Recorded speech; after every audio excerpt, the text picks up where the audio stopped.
मित्रों, यदि हाथ में भाग्य रेखा नीचे की तरफ मोटी है और जैसे जैसे ऊपर बढ़ रही है वैसे ही वैसे पतली होती जा रही है, जैसे बांस का पेड़ नीचे मोटा होता है और ऊपर ऊपर पतला होता जाता है, यदि ऐसी भाग्य रेखा है तो ऐसे लोगों का शुरुआती जीवन तो बहुत संघर्षमय होता है। शुरुआती जीवन में इनको बहुत मेहनत करनी पड़ती है, लेकिन जैसे जैसे इनकी उम्र बढ़ती जाती है वैसे ही वैसे इनके जीवन में सुख, शांति, धन, संपत्ति, पैसा और मानसिक शांति बढ़ने लगती है।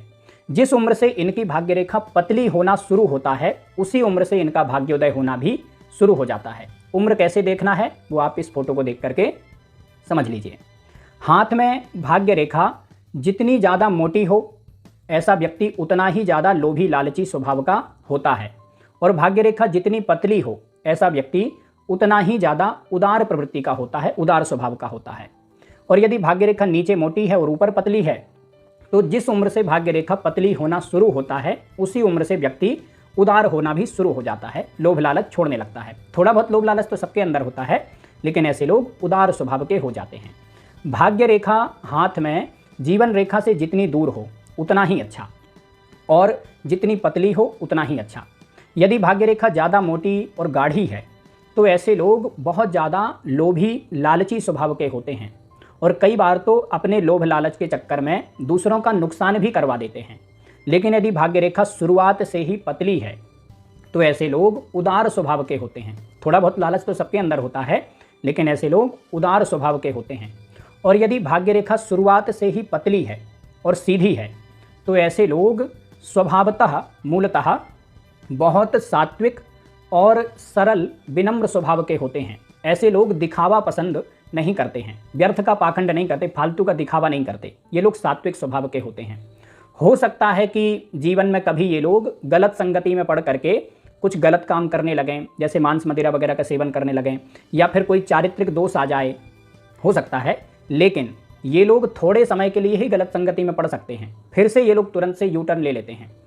कई बार ऐसे लोग 2-4 साल 5 साल किसी की संगति में पड़ करके मांस मदिरा का सेवन करने लगते हैं या कोई गलत काम करने लगते हैं, लेकिन फिर से इन लोगों को समझ में आ जाता है और ये लोग फिर से सात्विक बन जाते हैं।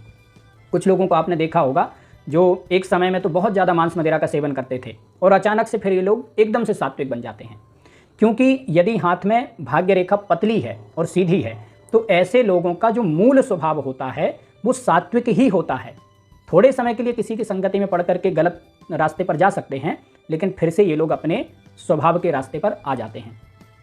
यदि हाथ में भाग्य रेखा बहुत ज़्यादा पतली है, इतनी पतली है कि बिल्कुल मिटी मिटी सी दिखाई दे रही है, और साथ ही ये स्मॉल फिंगर टेढ़ी है, किसी भी तरफ, इस तरफ या इस तरफ, पीछे कहीं भी टेढ़ी है, थोड़ी सी भी टेढ़ी दिखाई देती है, सीधी नहीं है, और हृदय रेखा जंजीर जैसी बनी है या फिर बहुत ज़्यादा कटी पिटी है, तो ऐसे लोग बहुत ज़्यादा चतुर चालाक स्वभाव के होते हैं।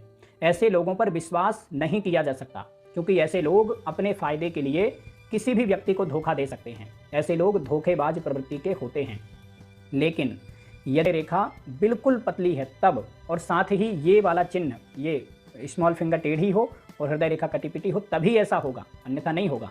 यदि जीवन भाग्य रेखा एकदम पतली है और ये चिन्ह नहीं मिल रहे हैं दोनों, तो फिर ऐसे लोग सात्विक प्रवृत्ति के होते हैं, सरल स्वभाव के होते हैं।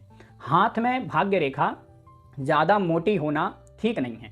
यदि हाथ में ज़्यादा मोटी भाग्य रेखा है और बहुत ऊपर तक भी बनी है, और इतनी ऊपर बनी है कि उंगलियों के अंदर भी चली गई है, जैसा कि आपको इस हाथ में दिख रहा है, तो फिर ऐसे लोगों का भाग्य तो साथ देता है, लेकिन ये लोग एक काम करते हैं और उस काम में सफलता प्राप्त कर लेते हैं, फिर आगे बढ़ते हैं तो पीछे वाला काम खत्म हो जाता है। यानी कि एक जगह फायदा होता है, फिर दूसरी जगह नुकसान हो जाता है। एक काम करते हैं, दूसरा काम बिगड़ जाता है। जैसे नाव होती है ना, नाव आगे आगे चलती जाती है और पीछे आगे आगे वो पानी को चीरती जाती है, और पीछे पीछे पानी फिर से बराबर होता जाता है। ऐसे ही इन लोगों का भाग्य होता है कि आगे आगे ये लोग खूब मेहनत करते जाते हैं और काम भी बन रहा है, लेकिन पीछे पीछे इनका काम फिर से बिगड़ने लगता है। और भाग्य रेखा यदि शुरुआत से ही पतली हो, एकदम पतली हो, तो भी ज़्यादा ठीक नहीं है, क्योंकि यदि ज़्यादा पतली भाग्य रेखा होती है तो ऐसे लोगों को फील्ड वर्क का ज़्यादा नॉलेज नहीं होता है।